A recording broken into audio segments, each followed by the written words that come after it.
The expensive restaurant buzzed with conversation as I sat there, watching my mother-in-law, Eleanor, hold court at my husband Mark's birthday dinner. She'd insisted on hosting at Le Maison, the fanciest French restaurant in town, claiming it was her treat, just like everything else she claimed to pay for. I picked at my untouched salmon, my stomach churning as I thought about the credit card statement I'd reviewed just hours before. 6 months of minimum payments, growing interest, and the constant stress of debt that was supposedly taken care of. Sarah, darling, Eleanor's voice cut through my thoughts. You've barely touched your food. I hope you're not worried about the cost. You know I always take care of everything. There it was again, that subtle reminder of her fictional generosity, always delivered with an audience present. Tonight it was Mark's siblings, their spouses, and Eleanor's country club friends, her favorite witnesses to her maternal sacrifices. I forced a smile, just saving room for the birthday cake. Mark squeezed my hand under the table, oblivious to the storm brewing inside me. He'd always accepted his mother's version of reality, never questioning the disconnect between her grand announcements and our struggling bank account. Speaking of taking care of things, Eleanor continued, lifting her wine glass. I think it's time for a toast. The table fell silent as she stood, elegant in her designer dress and perfectly coiffed silver hair. Eleanor Matthews never missed an opportunity for a performance. To my beloved son on his 35th birthday, she began. I'm so proud of the man you've become, and I'm especially glad I could help you start this year debt-free by taking care of those nasty credit cards. My hand tightened around my phone in my lap. Mark beamed at his mother, while his sister Jane shot me a questioning look. Mom, you really shouldn't have, Mark said, his voice full of genuine gratitude that broke my heart. Nonsense. What kind of mother would I be if I let my children struggle? Eleanor's voice carried across the restaurant. $40,000 is nothing compared to your happiness. The couple at the next table looked over, impressed by the casual mention of such a sum. Eleanor lived for moments like these. When exactly did you make this generous payment, Eleanor? I heard myself ask, my voice steadier than I felt. She waved her hand dismissively. Oh, a few months ago. You know how these things work, Sarah. Sometimes it takes time to show up on statements. 6 months. I pressed, pulling out my phone. Because I have our credit card app right here, and the balance is still very much present. The table went silent. Mark's brother David stopped mid-bite, his fork hovering in the air. Sarah, Mark whispered, what are you doing? Eleanor's smile remained fixed, but her eyes hardened. Perhaps we should discuss financial matters privately, dear. Why? I asked, my voice carrying clearly in the hushed restaurant. You just announced to everyone that you paid our debts. I'm simply asking for clarification. Mom? Mark's voice held a note of confusion. What's going on? Eleanor took a long sip of wine, buying time. The payment must have been delayed. You know how banks can be. That's interesting, I said, opening my banking app. Because I have something else to show you, Mark. Remember that investment account your mom said she opened for us? Eleanor's wine glass clattered against her plate. This is hardly the time or place. I agreed. I cut in. Which is why I tried to discuss this privately with you last week, and the week before, and last month. But you kept brushing me off, telling me I didn't understand high finance. Mark looked between his mother and me, his birthday dinner forgotten. What investment account? I turned my phone screen toward him. The one your mother said she opened with the $40,000 she claimed she used to pay our debt. Except there is no account, but there is this.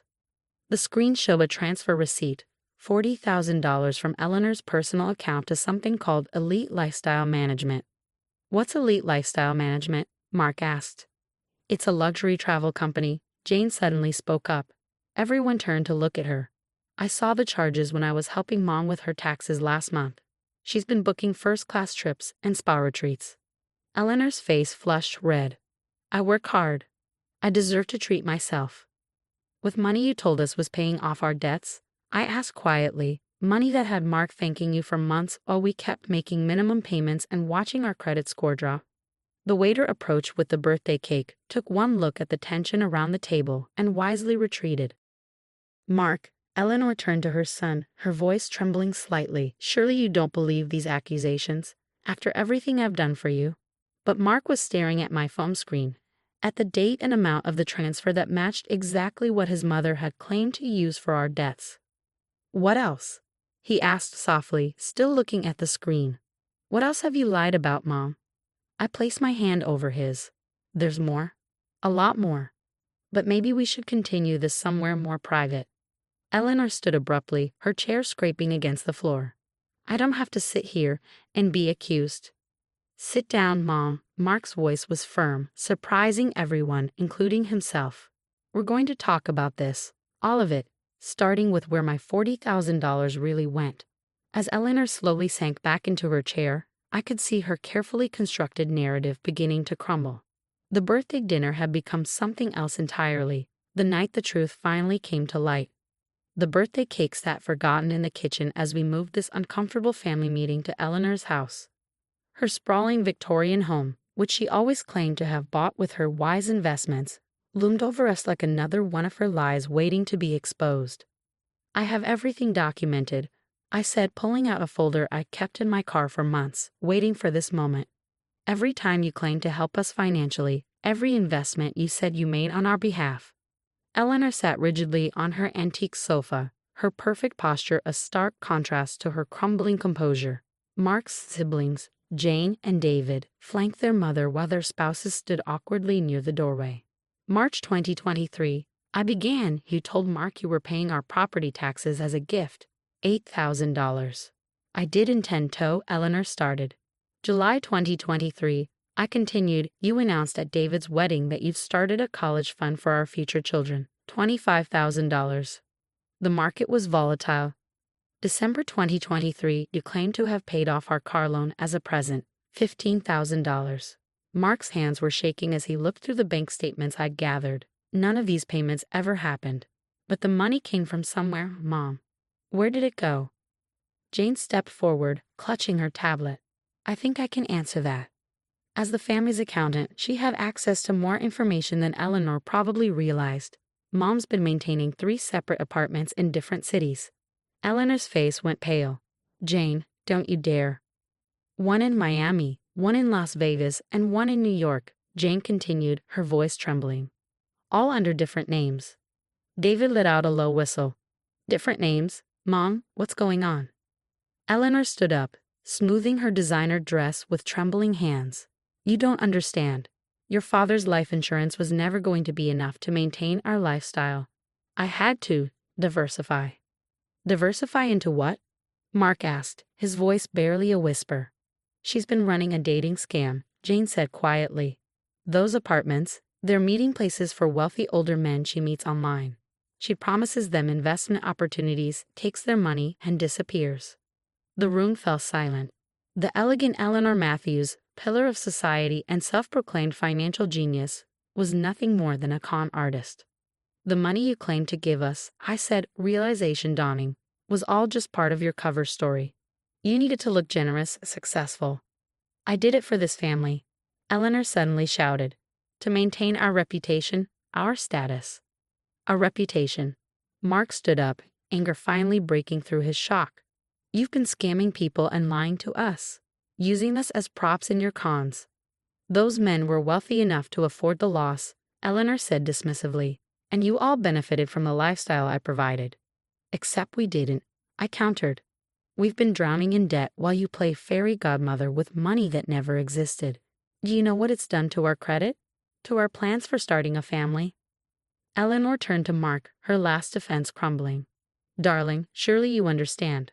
After your father died, I had to do something." "Dad left us comfortable," Jane interrupted. "I've seen the insurance payout. You didn't have to do any of this." "But the country club membership, the charity galas, the reputation we've built. We're all built on lies," Mark finished. "Every birthday dinner, every gift, every time you swooped in to save us financially, it was all just part of your scam." I pulled out one final document. The FBI is already investigating Elite Lifestyle Management. That's why I started digging deeper. They're looking into a series of investment frauds targeting wealthy older men. Eleanor sank back onto the sofa, her carefully maintained facade finally shattering completely. "You've ruined everything," she whispered. "No, Mom," David said firmly. "You did that yourself." Mark took out his phone. I'm calling the family lawyer. We need to know where we stand legally, how much exposure we have to your schemes. And we need to start making things right, Jane added, starting with all the debts he claimed to pay but didn't. Eleanor looked around the room, at the children she'd entangled in her web of lies, at the daughter-in-law who'd exposed her, at the life she'd built on deception. For the first time, she looked her age, tired, scared, and very, very alone.